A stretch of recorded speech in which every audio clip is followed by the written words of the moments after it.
Now, there are reports in the papers today that I just want to start off with saying that Labour is preparing to whip its MPs to support an amendment that would actually allow Theresa May's deal to go through on the condition that it's then put to a public vote. I mean, is that right? No, we're not supporting Theresa May's deal at all because we think it's a blindfold Brexit which will actually do enormous damage to our economy.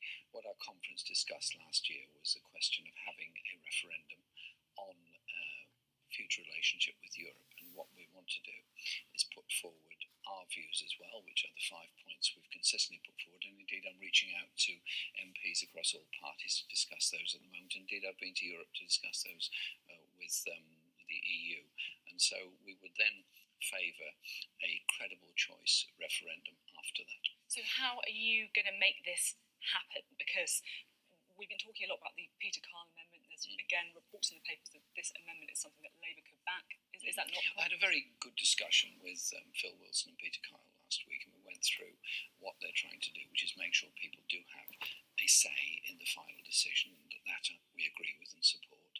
And they are drafting an amendment which will be tabled this week, and we will obviously decide on our whipping arrangements, but clearly we've had a very good discussion with them. But the key thing is actually that Theresa May's deal has now been rejected twice by Parliament.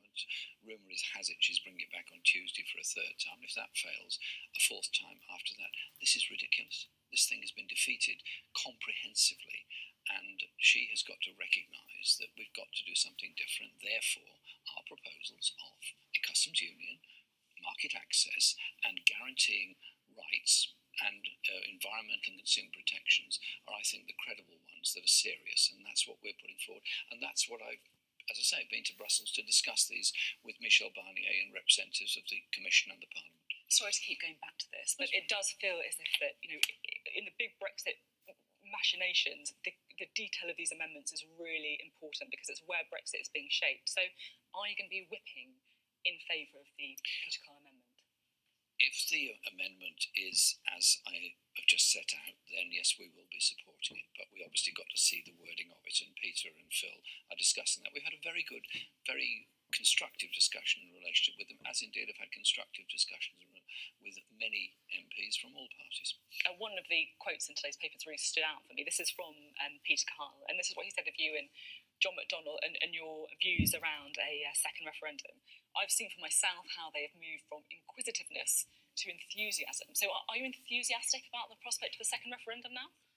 Oh, I love the way he puts that. That's very nice. Yes, we had a good discussion, and yes, our conference voted on a comprehensive motion which is about all the issues relating to Europe. We actually said our priority is to get a general election, but yes, we do support the principle. So are you enthusiastic about the second referendum? I'm enthusiastic about getting a deal with Europe which guarantees our future trading relationship and protects jobs and industries in this country.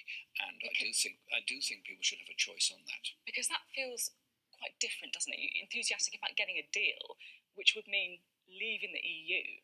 The priority. So what do you want? Do you want to stay or leave? The priority is to make sure that we don't crash out on the 29th of March. The priority is to protect jobs and industries in this country. The priority is to make sure we have a future trading relationship and a choice, a real credible choice that the people can make on their future relationship with Europe. At the moment, we're heading for a cliff edge with all the problems that has for industry all over the country. So you saw the concerns of people in Ipswich. What would the choice be in a referendum? Would it be Remain or Theresa May's deal? What would it be? Well, the Parliament will obviously have to decide on the contents. We don't have a referendum law in Britain, so governments can't just call referenda. So therefore, that choice would be discussed by Parliament. But it would obviously have to be a credible choice that's real for both those that wanted to vote Leave or did vote Leave in 2016, as well as those that voted Remain. Would you vote to Remain? It depends what the choice is in front of us. If we've got a good deal in which we can have a dynamic relationship with Europe, which is all the trading relations and so on, then that might be a good way forward that unites the country. The principle has to be. In that, you may vote to leave the EU. It depends what the relationship is we've agreed in the future. That's why I've put forward all along the whole concept of a customs union with the European Union, which would give us a say in our relationship in the future. Listen, these things are very, very crucial for what we do, and that's why we are trying to reach out to ensure there can be a consensus which prevents a no-deal exit. And the disaster of this government's strategy is they didn't reach out for a consensus in the first place.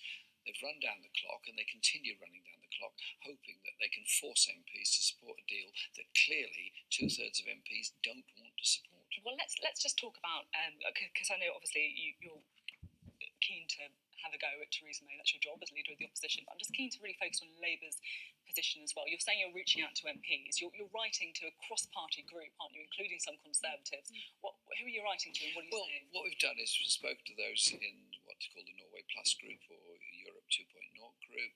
We've had informal discussions with large numbers of MPs. Keir Starmer and many others reach out all the time. The principal points we're putting forward are what I call the 5 pillars of the Labour proposal, which are the customs union, market access and protection of rights. We think that's a basis for discussion and negotiation. And interestingly, when we took these proposals to Brussels, they are alarmed at the way in which the British government's operating, and they were interested in the basis on which they could negotiate with us because they do not want this country. I don't want this country to become... The EU has agreed to Theresa May's withdrawal agreement. They have agreed what they want to do is for MPs to back that. I mean, they've said that numerous times. They've agreed Theresa May's proposals, and they now recognise that these do not enjoy the support of the majority of MPs. They've said numerous times that this is the deal that's on the table, that MPs I know, but they've also said quite clearly that we have a credible view there that they would be prepared to negotiate. They will agree an extension to A50 if there is something credible on the table. And that credible would be a general election in Britain, which I think would be a very good idea, so the people of this country can decide who their government's going to be. And also to discuss a future relationship. What we're proposing is a serious relationship with Europe, so we don't end up doing sweetheart deals with the USA or becoming some kind of offshore tax haven. Now, you mentioned there the kind of Norway Plus plan or Common Market 2.0 as something that you're having discussions on. What are the differences between that plan and Labour's plan? There are not many, are there? No, there's not many, but there are quite important one that essentially Norway Plus would mean we would be taking but not contributing to rules and agreements, whereas our proposal is for a dedicated customs union with the EU, which would obviously give us the opportunity to negotiate it. On the rules, though, I mean, the Norway plan is aligning with EU rules. You're also talking about what you refer to as dynamic alignment with EU rules. I mean, you'd have to ally with EU rules. What we've said is... Either way, wouldn't you? It's a strange word, dynamic alignment, but what in reality it means is that we would not allow any of our rights and conditions to go below European levels, but we would want to go above them. For example, I think people should get full rights at work from day one of their employment.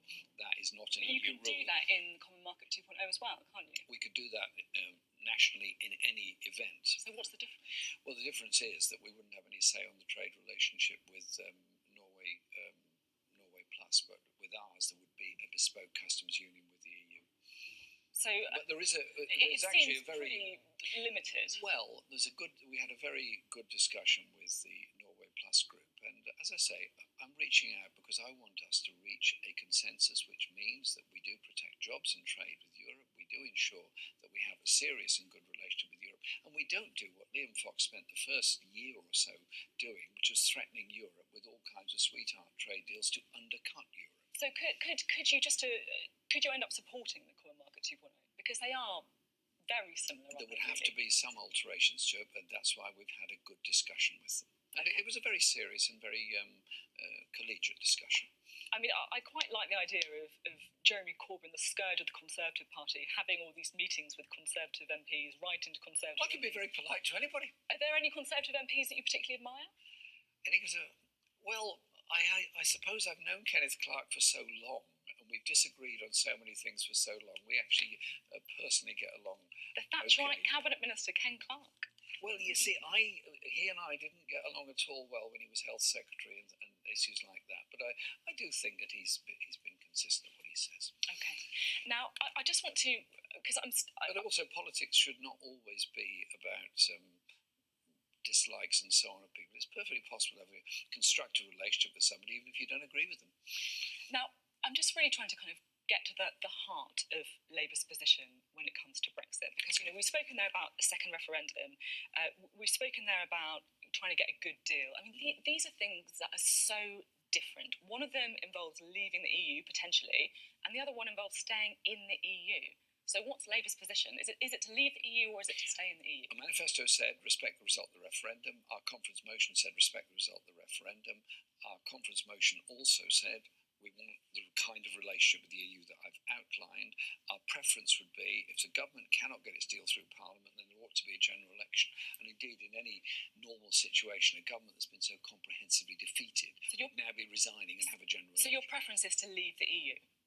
Our preference is to recognise the results of the referendum, and what does that mean? Recognise the result? I mean, everyone recognises the result. There was a majority. That voted no, but Labour is unique amongst the parties in that we are appealing to people who voted both Leave and Remain, because at the end of the day, it's the social issues facing this country, the poverty, the insecure work, the homelessness and the growing inequality that are crucial. That's what brings people together. Do you want to leave the EU?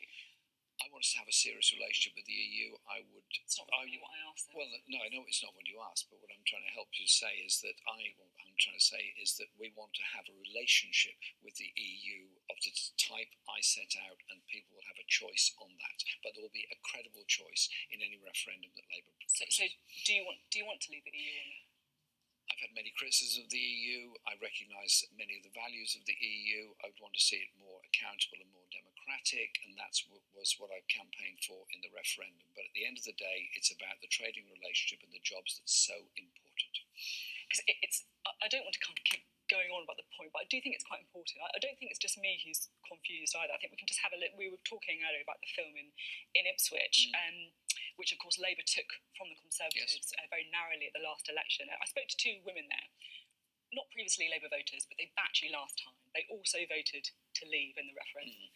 And this is what they said when it comes to your views on Europe. He keeps changing his views. I think it's very confusing. If there's another election, I'm not really sure who I'd vote for. I mean, they were worried, really, that you'd suddenly switch to backing a second referendum. The party conference wanted to support the principle of the people having a choice. I'm the leader of the party. I must recognise what the party members and supporters want to do.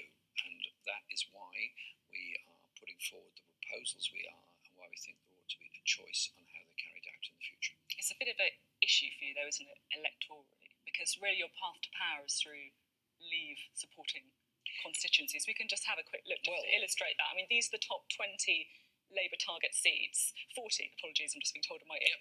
Labour target seats of the election. And if we can just colour in the ones that voted Remain and Leave, so the blue ones are the Leave voting seats. I mean, if you back a second referendum, you're throwing away the next election, aren't you? No, what you have to recognise is that within that, there are people that voted both Leave and Remain within the majority that the Conservatives got and the minority vote that Labour got in those constituencies. Surely what brings people together is the kind of society we want to be in the future, and that will be our message in the general election, about investment in left-behind communities, about understanding why people voted Leave, because they were so angry that their communities had seen no investment, no development, and many people relying on insecure work. Surely it's the social issues facing this country that are so important, and we have to form our relationship with Europe around that. But that's going to matter, isn't it? What our relationship is with the EU is going to make a huge difference to all those incredibly important things you just spoke about. Absolutely. That's why people voted Remain and Leave. Nobody voted to lose their job. Nobody voted to have reduction in food standards. Nobody voted to bring in chlorinated chicken from the USA. So you're clearly keen to have an election, understandably. What are you going to do to bring that about? When are you going to call a confidence motion in the government? We've had one confidence motion already. The government is apparently going to bring its proposals once again to Parliament this week. I suspect they'll be defeated again. And the whole process they're doing is running down the clock. I think at that point, a confidence motion would be appropriate. I think at that point, we should say there has to be a general election so the people of this country can decide, do they want a Labour government investing in people's communities, dealing with inequality and justice, and having a relationship with Europe that protects jobs and guarantees our trade for the future. So when they lose, as many expect, the third meaningful vote on Brexit, that's the time you think? We'll obviously decide the exact moment, but quite obviously we don't have confidence in this government's ability, and indeed Parliament doesn't, because this government has got the record for for the biggest defeats ever by a sitting government in Parliament. I mean, one thing that we perhaps do know after the chaotic votes last week is that it looks likely that we're going to be seeing an extension. How long an extension do you think could be acceptable? The extension that's being suggested is until the end of June, which is 3 months. It's tight, but I think it's possible to do what's necessary during that time. Could you accept a longer extension? Well, longer extension has complications, legal complications concerning membership of the EU and European elections, and so the impression I got from the EU was that they were not keen on extending beyond on June. They would rather get it sorted by the end of June. That is, they'd rather get it sorted.